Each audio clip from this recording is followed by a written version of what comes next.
कल रात 2 बजे एक 6 साल का बच्चा इमरजेंसी में आया। शुरू में सिर्फ बुखार था। माँ बाप की सोचा थी कि नॉर्मल फीवर है, वायरल। पास के मेडिकल स्टोर से दवा दी।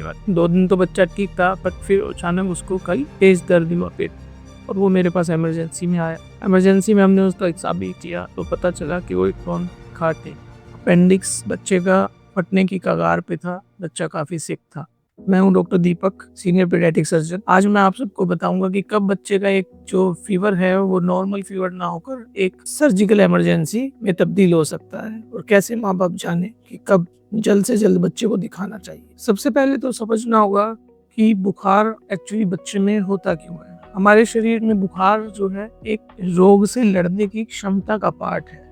जब भी कोई रोग है या कोई भी जर्म्स हमारे शरीर में इन्फेक्शन करते हैं तो हमारा शरीर में फीवर होता है या टेम्परेचर हाई होता है, ताकि बॉडी जर्म से लड़ सके। तो बुखार एक बीमारी नहीं है, ये एक बीमारी का लक्षण है। मतलब बुखार एक वार्निंग सिस्टम है।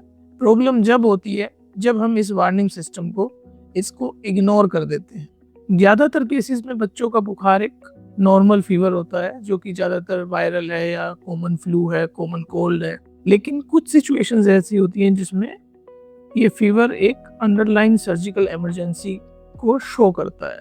आज मैं आपको बताता हूँ कि कब ऐसा हो कि जब हमें लगे कि ये एक बच्चे को सर्जिकल इमरजेंसी भी हो सकती है या पेट की कोई और प्रॉब्लम भी हो सकती है। ज़्यादातर केसेस में बच्चे को बुखार जो होता है तो बच्चा थोड़ा सुस्त होता है, थोड़ा खाना पीना कम करता है, बट कुछ कुछ खाना पीना लेता रहता है, और नॉर्मल मेडिसिन से 2-3 दिन में बुखार चला जाता है, बच्चा भी नॉर्मल हो जाता है।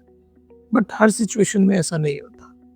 कुछ सिचुएशंस ऐसी होती हैं जिसमें बच्चे को एक प्रॉपर फिजिशियन की जरूरत होती है, और यही वो स्टेज है जिसमें डिले करना बच्चे के लिए एक बड़ी समस्या उत्पन्न कर सकता है। मेरे एक्सपीरियंस में पेरेंट्स की सबसे बड़ी गलती है कि हर फीवर को एक वायरल फीवर समझ लेना। बच्चा बोल रहा है कि पेट में दर्द है, बट माँ बाप सोचते हैं कि गैस होगी, कुछ दवाई दे दें, कुछ घर के नुस्खे दे दिए कि उससे ठीक हो जाएगा, या 1-2 दिन वेट कर लेते हैं। दूसरी गलती, हर फीवर में बस पैरासीटामोल दिया बच्चे को और एक बार फीवर चला गया, माँ बाप सोचते हैं बच्चा ठीक हो रहा है, लेकिन जो अंदर की जो बीमारी है वो एक्चुअल में बढ़ रही हो। और तीसरी सबसे बड़ी गलती कि हर फीवर में बच्चे को एक मेडिकल स्टोर पे जाकर केवल दवाई ले आना, डॉक्टर को ना दिखाना, जिससे जो दवाइयाँ हैं उनसे कुछ तो बच्चे को आराम होता है, और ऊपर से 2-3 दिन का बच्चे की जो मैनेजमेंट होनी थी, जो ट्रीटमेंट होना था, उसमें 2-3 दिन का डिले हो जाता है और बीमारी और ज़्यादा बढ़ जाती है। मेरे पास अक्सर ऐसे ही केस आते हैं कि जिसमें माँ बाप कहते हैं कि सर 2-3 दिन पहले बुखार था, हमने दवाई दिलाई, हाँ बच्चा ये तो कह रहा था कि बच्चे को पेट में दर्द है या बच्चे को कोई और समस्या है, वो हमने इग्नोर कर दी। और जब तक वो मेरे पास पहुँचते हैं तब तक ज़्यादातर कंडीशन कॉम्प्लिकेटेड हो चुकी होती है। चलिए सिंपल तरीके से समझते हैं बुखार कब डेंजरस हो सकता है।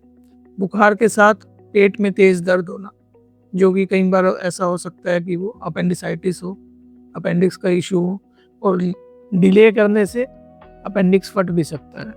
दूसरा, बुखार के साथ बार बार उल्टी का आना, जो कि पेट में एक इंटेस्टाइनल ऑब्स्ट्रक्शन की वजह से हो सकता है। तीसरा, बुखार के साथ बॉडी में कहीं पे स्वेलिंग आना, जो कि एक पस पड़ना है, जो हम कहते हैं कि एब्सेस की वजह से हो सकता है। चौथा, कि बुखार बार बार आना और ये किसी स्ट्रक्चरल इशू की वजह से भी हो सकता है। एक केस मुझे याद है, 8 साल का एक बच्चा था जिसको 3 दिन से फीवर था। पेरेंट्स नॉर्मल एक मेडिकल शॉप से ही उसको बार बार दवाई दिला रहे थे। 4th डे बच्चे ने सब कुछ खाना बंद कर दिया, बच्चे को उल्टी शुरू हो गई, और जब तक बच्चा हमारे पास आया तो हमें पता लगा कि उसकी इंटेस्टाइन्स ब्लॉक हो चुकी हैं। बच्चे को ऑपरेशन की जरूरत पड़ी, और अगर 1 दिन और लेट हो जाते तो शायद कॉम्प्लिकेशन और ज़्यादा बढ़ सकती थी। तो अगर बच्चा फीवर में एक्टिव है, अच्छे से खा पी रहा है, कोई और कंप्लेंट नहीं है, तो आप वेट कर सकते हैं। बच्चा ज़्यादातर 1-2 दिन में नॉर्मल हो जाता है। बट अगर फीवर के साथ बच्चे को पेट में दर्द, उल्टी आना, बुखार बहुत ही तेज आना, या और कोई भी प्रॉब्लम लग रही है, तो जल्दी अपने आसपास किसी फिजिशियन या पीडियाट्रिशियन को जरूर दिखाएं, ताकि बच्चे को कोई और कॉम्प्लिकेशन ना हो। तो याद रखिए, हर बुखार सर्जिकल नहीं होता, बट हर बड़ी प्रॉब्लम पहले छोटी प्रॉब्लम्स या छोटे साइंस या सिम्टम्स के साथ ही आती है। तो बुखार को या किसी भी छोटी प्रॉब्लम को इग्नोर मत कीजिए, ताकि बच्चा किसी भी कॉम्प्लिकेशन में ना पड़े। तो डिफरेंस सिर्फ इतना है कि आपने सिम्टम्स को ध्यान दिया या उनको इग्नोर कर दिया। अगर आप हमसे 1-to-1 कंसल्टेशन चाहते हैं तो हमारी वेबसाइट के जरिए वीडियो अपॉइंटमेंट बुक कर सकते हैं। धन्यवाद।